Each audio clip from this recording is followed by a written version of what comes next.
Please be seated. It is good to be here with you today as an Army chaplain who has celebrated and worshiped on the hood of a Humvee many times. I say with the disciples of Jesus in our gospel lesson, "Look, teacher, what large stones and what large buildings." In the final week of Jesus' life, he tells his disciples, "When you hear of wars and rumors of wars, do not be alarmed. This must take place." I can say that I was not alarmed when I heard a rumor of war in the summer of 1994, when I spent a summer at Parris Island, South Carolina, to become a United States Marine. During that summer, we heard a rumor of war that North Korea was doing something, I can't remember what at the time, and our drill instructor came into our barracks and told us to get ready for war. We had been training for war for several weeks at that time, and I was excited. I wanted to be part of it.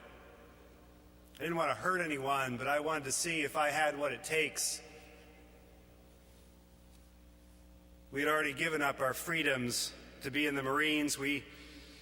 First thing we lost was our hair. Next, it was our civilian clothing and how we spoke to each other. We had to speak to each other in the third person. "Sir, this recruit requests permission to speak to the drill instructor, sir." Sir before everything and after everything. A different vocabulary. And the next thing we gave up was a part of our morality. From childhood, we were taught to be nice, to be kind, to share. Don't hit your brother. Morality is formed by our parents very early, before we learned to speak words, and all that was unlearned. We learned how to kill. We ritualized our violence, stabbing and thrusting with bayonets as one. We learned how to die. We learned that our lives mattered only in relation to the United States Marine Corps, our nation, and the other lives around us, the guys to our right and to our left. When there's a rumor of war, the Marines get ready. And we did, but it was just a rumor that time. Many years later, I found myself in Iraq, serving as an Army chaplain in Baghdad. This was the real deal. No rumors, a real war. And there were real enemies and real threats and real fears. And, well, in Baghdad that year, I don't know what was real. Soldiers only see war from a very small window, a small periscope on the ground. The tunnel vision of combat eliminates all politics and all comforts, sometimes even truth and right and wrong. What's wrong in a war? What's right in a war? I puzzle over this even now, many years later. Certainly, the morals I learned as a child in a loving family were not always valid anymore. And so Jesus says to us today in our gospel lesson, "Beware that no one leads you astray. Many will come and say, 'In my name, I am he,' and they will lead many astray." The closest four disciples ask him for the secret knowledge, the inside scoop. I mean, Jesus has just told them that this beautiful temple will be thrown down. And they want to know the details, the timing. And he tells them not to be fooled by what they see. There are many strange sights in a war. Many things that don't make any sense, that we ponder over and over as we become old women and old men, veterans. And it all happened in just a few months in a deployment. And I wonder how I endured that year, coming home barely recognizing the person that I was.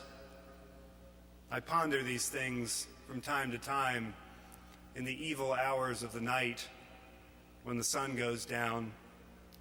When I came home from Iraq after spending a year of my life there, everyone I knew asked me what it was like to be in Iraq. And I'm a pretty talkative person, pretty extroverted, so I started talking. My mentor and friend, Father Stuart Kenworthy, cautioned me and said to take some time for yourself to reflect on all this. And I ignored his counsel. I talked about what my unit's mission was over there and what we did and what I did every day. And I talked about many things, but I never talked about some of the things that had broken inside me. I didn't talk about those feelings that I could have done more and that I never did enough. Nothing that came out of my mouth made much sense. So I stopped talking about it. I stopped because I didn't think anyone was going to understand what I was trying to say, and most of all, me. And then after I came home, just a few weeks, my life fell apart. My marriage crashed and burned. I lost control of my life. I was angry and afraid, hyper alert and numb to the world around me. I was still in Iraq, still over there, still hanging on to what I knew, what was safe. I wanted to go back because I knew that place too well, that place of death and darkness. I was proud of serving my country, and I still am. I also know that whatever I experienced changed me, and it took me a long time to find my way back to the light. I felt I had wasted some of the good things in my life, and now I was no longer good. I was numb. I didn't care for the people around me, going through a string of relationships, never happy, never content, running away as soon as anyone would see the real me, who I really was. And then I was stationed here at Walter Reed, right over there. I used to run through the park. I would run obsessively, trying to accomplish something, trying to prove I was still worth something. One day I ran up towards this cathedral into the bishop's garden. I never came inside. It was too holy. I stayed outside with the trees and the bushes. And I came upon a sculpture of the Father and the prodigal Son there in the garden. And the Father is there in stone, embracing his Son in his arms. And I knelt down before it, and I looked up, and I saw the Father's face. And I saw that he was looking at me. He saw me at that moment. And there, oblivious to everyone else that was strolling in the garden on that spring day, I wept for the first time in a long time. And I felt that Father's embrace. And I felt God's love. Jesus says to us in this gospel, "For nation will rise against nation, and kingdom against kingdom. There will be earthquakes in various places. There will be famines. This is but the beginning of the birth pangs. Everything bad that you might be able to imagine will happen. Everything bad that you might not be able to imagine will happen." These horrific events, whether great or small, in Paris and around the world and in our own land, scream at us all the time. And we scream back for revenge, for justice.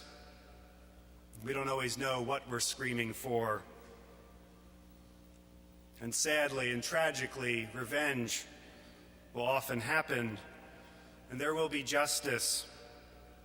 And much of it will be achieved by the women and men that I love, the men and women of our armed forces, who can't pretend that the world is always safe, and they will be wounded by what they do.